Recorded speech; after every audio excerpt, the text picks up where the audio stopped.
Off or otherwise transmuted into one's fondest recollections by such a sherry party as Mrs. Lou Connolly gave at her home in Kensington Road. Mrs. Connolly was, of course, one of the wealthy Widgerwar Faulkners, and her party, besides sherry and olives, was all complete with cocker spaniels, a horse on the lawn, and even bows and arrows. Besides being a judge of horses, Mrs. Cass, the exotic-looking figure in the black hat, is an authority on food. The Hamilton Slees are chatting to her. He is perhaps the youngest shipping magnate in the world. The tall young man with the lovely fair hair is John, the youngest son of the late Sir Neville Howes. The little man is Herman Booker, a German wool buyer. The commanding young matron is the wife of Loris Pirani, well known in musical and concrete circles. With her is Betty Hickey, the little one, and Mrs. Johnny Walker, no relation of the man who is still going strong. Didn't Joe Reed, whom we now see, once win a big sweep? Anyhow, she was Joe Strawn, while Mrs. Steriker, the other elegant young woman, is the wife as well as the daughter of a tobacco magnate. The host, Lou Connolly, used to be an explorer, but is best known in Melbourne society as the husband of the charming Jenny Faulkner, as ever was. At the showgrounds on Saturday, it was a case of big dogs and little dogs, slender dogs and burly dogs, all sorts of dainty and even fluffy dogs. What is more, every dog had had a bath very recently, and boasted at least one attendant in addition to his or her, never its, proud owner. For whether the one particular dog was awarded a championship, cup or ribbon, he or she was still doted upon by every one of those who have given their hearts into the keeping of a dog. This was the first meeting of the Centenary Dog Club, and Mrs. Sanford, the honorary secretary, may well be proud. Indeed, if she goes on as she has started, she will soon be rated the Crufts of Australia. This pretty girl, Miss Edna Taylor, is an old friend of ours and of many film fans. She is chaperoning Princess Sania, a blue-blooded Alsatian. Here is Mrs. L.R. McFarlane with her husband's beautiful English setter, Primlight Stedman. Isn't he a wonderful fellow? The sort of dog anyone would be proud to be seen with. A couple of Cairn Terriers, the dog the Prince of Wales affects. Miss Smith is with her friend Mr. Flood, who owns Rinty and Tam. This fellow may be described as every inch a dog. Zaster Sudbury, in case you don't know, is a Great Dane and belongs to Tom Guest. Anyhow, Zaster should never go hungry for dog biscuits. Cocker Spaniels are all the rage these days, and well they might be if they are all the shape and size and colour of Mr. Thomas Warita Radio. Mrs. Titcher came all the way from Tasmania with her champion cocker. Such pride certainly deserves its reward, as does Tid Glennis, who is a very good-looking lady. Husband and wife, Sir Ming and Lady Ming, make a pretty picture with their owner, Miss Paul. Dear little Pat Banks, though although devoted to champion Sir Charles of Leicester, is a trifle camera shy. These St. Bernards of Mr. Davies are both imported, both champions, and seem to know their value as well as their importance. Despite the fact that she has to struggle along under the name of Charlie Bowden Bridesmaid, Mrs. King's Foxy seems to bear up under the strain. This is Mrs. J. West with Mr. Smee's intriguing-looking Dashwood, possibly the hero of the old song, "Oh where has my little dog gone?"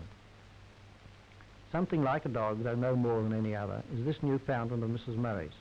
He, the dog, not Mr. Murray, answers to the name of Daventry Sailor. This fine upstanding Airedale, Alpha of Moss Vale, belongs to the Blitz brothers and is something very special in the way of dogs. But then, aren't they all? Whenever we see Old English sheepdogs, we always think of Jean Harlow, who is featured with them in a film. This fellow is splendidly named Ophi John O'Gaunt. Next we see Mrs. H. Rowland proudly showing off Ignition Again, the cups and ribbons she has won displayed before her. These are chows who have blue-black tongues just as have lizards. They are very superior parties and belong to Mrs. Nish and Mrs. K. Moore. Miss Overguard with her friend Mr. Mannix and her Great Dane Blue Princess, which in the privacy of her own home answers quite promptly to the name of Tiny. This Alsatian belonging to Miss Talbot won the 3rd prize in his class. His name is Prince Donald.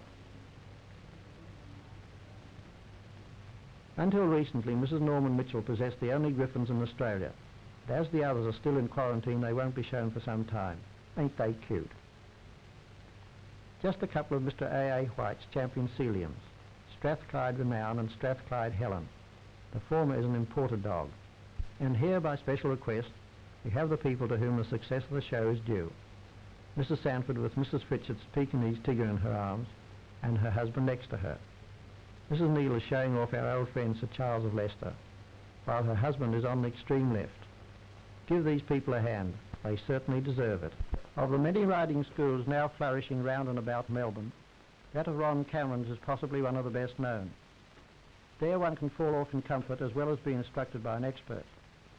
Despite the fact that this school is conducted in more privacy than most, and certainly has far fewer outsiders looking in, practically everyone who there takes the air on the horse is turned out in the most correct and also in the most fetching riding kit. And there is nothing more attractive on a horse at any rate than a well-turned-out man or woman.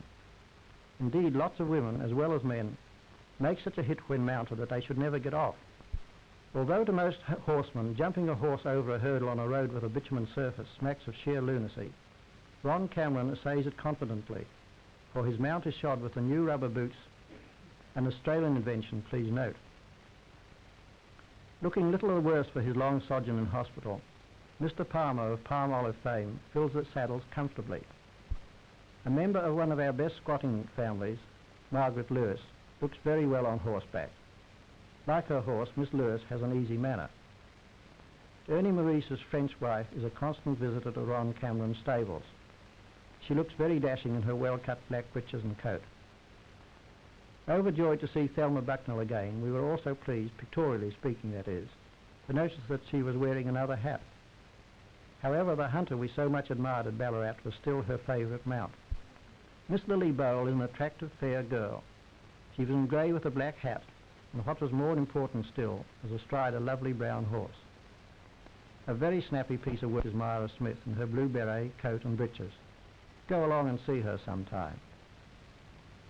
Miss MacDonald on the grey cuts a figure in, while Miss Shaky is mounted on a fine, upstanding black.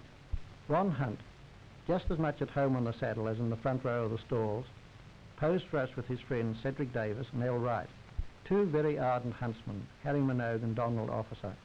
Wish they could get some real rain.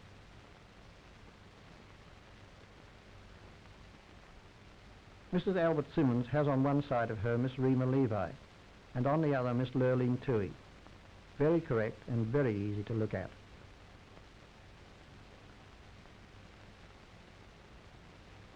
Little Yvonne Wilson is only 2 years of age, but goes for a canter with her father, the well-known trainer. Gay Pirani is another who has it in her blood. She, as a matter of fact, is even younger than Yvonne. Here's a bunch of fine Australian youngsters. The two kiddies we have already mentioned can be picked out. Joan Ray, who is only 5, is on the left. Roma Maspel on the extreme right with Peter Mandeville next to her. Still they come.